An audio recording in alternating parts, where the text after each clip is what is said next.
Good morning, everybody. Mike Vacchi, PrincetonTrader.com, here for NTMarkets.com with your Tuesday morning pre-market webcast.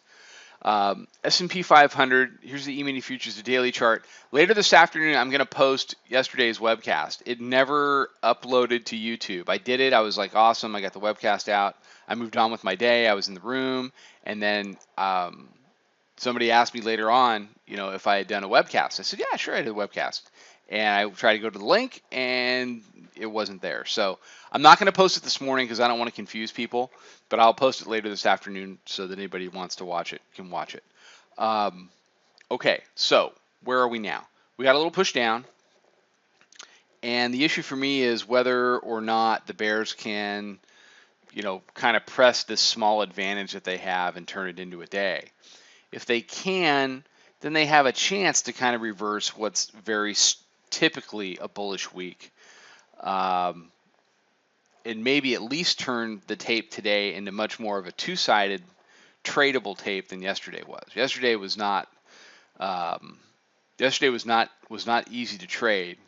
We pulled about 8 handles out of it, and I was happy with that. And most of it came in the afternoon. We had one good directional move up in the morning that we got, and one good directional move down in the afternoon. And then it bounced. But the Bears, just have a very difficult time pressing any kind of advantage that the market gives to them. And as long as that's the case, it's going to leave the door open for the bulls to just grind it higher over the holiday. So I fully expect the dip buyers to show up in full force when we get into the regular session. The issue for me is if a high is created, what happens to that high? If that high is rejected and you end up with lower lows, then the Bears have an opportunity to kind of begin to reverse that. But I have a very difficult time seeing the Bears doing anything sustainable over the course of the holiday absent news. They really do need headlines. In a vacuum, we're going to grind higher over Thanksgiving, as we very typically do. So, we got Tuesday, Wednesday. Thursday's a holiday, obviously. Friday is just a Globex. There's no pit trade. A half day and then into the weekend. So, there's Globex on Thursday. I'm not working Thursday. I don't know why you would work Thursday. Just take the day off and relax and enjoy your families. So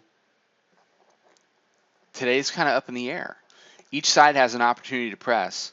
The bulls, if they close it above the mid band, especially if they close it green, you're going to end up with this big green hammer on the daily chart, and that's going to be pretty much give everybody the all clear that wants to come in and start to walk it up over the course of the holiday. So the Bears, by doing this, they put themselves into really a situation where they have to perform.